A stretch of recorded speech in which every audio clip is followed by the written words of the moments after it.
Hello বন্ধুরা, আমি ভালো আছি, আপনারা সকলে ভালো আছেন? আচ্ছা ঠিক আছে, তাহলে দেখেন আজ যে আমি পিঠা বানাবো। আমরা গরিবের চুলা দেখছেন নি? আমরা বাঙ্গা দিই, আমরা এমনি বানাই, আমরা পিঠা বানাবো হন। এই দেখেন সিদ্ধ করানোর লেগে গরম জল বয়া দিছি, চুলার ভিতরে লাড়কি দিয়ে দিছি, বুঝছেন? চুলার লাড়কি দিয়ে দিছি, অনেক কত জল দাগ ফেনা হোক, বুঝছেন? ডাব্বা থেকে আমরা পৌষ সংক্রান্তির গুড়ি কিন্তু সকল সময় একবারে খাই না, আই আমরা রাইকা দিই অনেক, দেখেন অনেক পিঠা পিঠা ও হয় পরে। দাঁড়ান লবণ দিয়ে আলু, লবণ বাঙালি লবণ না দিলেও পিঠের 7 গুণ হইতো না, বুঝছেন নি? পিঠের 7 গুণ কিচ্ছু বুঝন যেত না।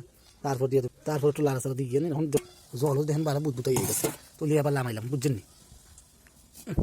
দেখছেন এটা, এটা পানি মাইটা দিবেন, পানি মাইটা দিলে দেখবেন পিঠা মানে বলই হয়ে গেছে। দিচ্ছেন আমার যতটুকু জল লাগানো দিয়ে দিছি, দিয়ে বালা করে গুড়া নাটা করে পিঠা মনে হইয়া গেছে গো। আই গো কি করলাম, দাঁড়ান বইলা লই একটু লাইটা লই বালা করে কোথায় যেই গরম জানেননি, হাত পুইরি গেছে যোগ করতে করতে, বুঝছেন নি?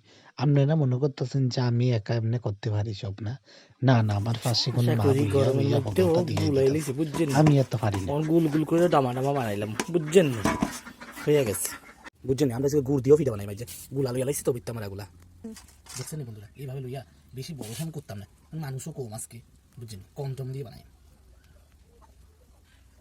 ভুল হয়েছে, দেখছেন? এইভাবে সিপি দিয়েই কি সুন্দর বানান যায়। এখন বানাবো, সকলে তো আপনারা খাইছেন পিঠা পৌষ সংক্রান্তি, এখন আমরা বানাই আজকে, নোহাইলে বাসা তার হাই না, বুঝছেন?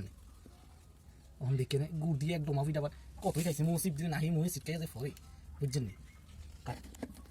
দেখছেন? এখন আমরা গুড় দিয়েও পিঠা বানাই, গুড় দিয়ে বানিয়ে কাট।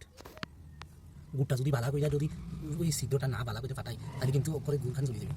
তারপর একটু ঝাঁকানাকা বালা করে দিয়া একদম গোল গোল মিষ্টি মিষ্টি হয়ে গেছে নি, তারপর ভালো ডিজাইন করতে গেলে আমরা করতে পারেন এইভাবে এইভাবে ডিজাইন, দেখছেন? এটা কিন্তু যারা বাঙালি ঘরের বাচ্চারা, তারা কিন্তু গ্রামের বাড়ির ফুলা বাঙ্গা তো সবাই খায়, দেখছেন কি সুন্দর ডিজাইন হয়ে গেছে। আমি আর আশা করি তা বানাইতাম না, কারণ এত গুড়ের পিঠা বানাইলে ফলে পিঠা ভাইটা গেলে পিঠা খান সব ধরে যাবে। আমি ছোটো ছোটো করে জানি আমি, ঠিক আছে সবগুলো বানাই, সবগুলো বানানো সম্ভব না, দেখা নেই। আচ্ছা দেখছেন তো কেমন বানাই, হ্যাঁ শেষ মধ্যে দেখছেন শেষ সব কিছু বানাই একদম ডেকোরেশন করে রাখছে, শেষ সমাপ্ত হইটা, বুঝছেন? ওই আমরা একটা ডেক আছে, কি ডেক জানেন? ধান সিদ্ধ ডেক, ধান সিদ্ধ ডেকটা তো ভালো করে ধুয়ে হয়ে গেছে,